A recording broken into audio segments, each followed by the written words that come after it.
Aston Villa frustrated going forward in Brentford defeat. Steven Gerrard's confident presentation as Aston Villa manager was laced with talk of the identity and philosophy he wanted to instill at the West Midlands giant.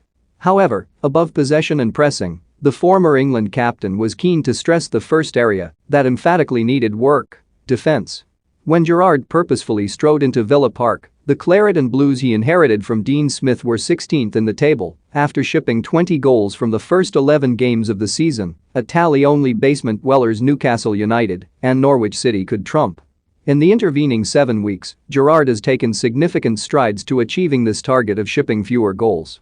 Since the 41-year-old's appointment during the November international break, Villa have conceded an average of 0.98 non-penalty expected goals (XG) per game, according to FotMob, giving up chances worth less than one strike each match. Under Smith, this figure had ballooned to 1.24. However, while all the focus has been on tightening the rearguard, there has been little improvement on a middling forward line that remains a shadow of the attacking force from last season. Villa laboured through a 2-1 defeat to Brentford on the weekend in another performance where their attacking verve was effectively stifled. Nevertheless, Villa actually took an early lead in an underwhelming and reserved contest.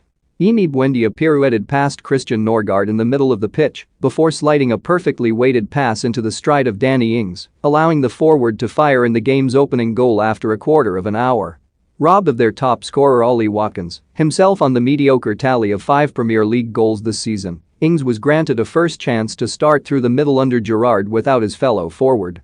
In a sharp-edged individual performance from the 29-year-old, Ings was quick to shift the ball into space away from the red and white striped shirt never far from his side, but repeatedly found a Brentford body blocking his strike by the time he pulled the trigger.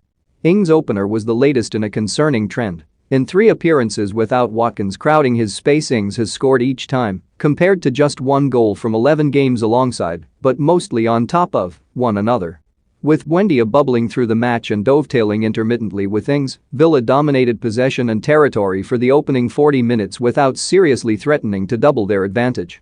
In Gerrard's 8 Premier League matches with the Villains, his side have averaged 0.94 xG per game, running along at the same rate as his predecessor Smith, 0.96.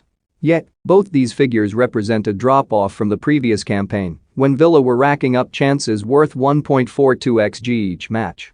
The most bitter aspect of a performance in which Gerrard lamented the lack of grit from his side was the clinical edge Brentford offered, in sharp contrast to Villa's relative bluntness. Yoane Wissa fired the hosts level on the cusp of halftime with a rare moment of quality and incision before Mads Roerslev completed the comeback in the game's final 10 minutes.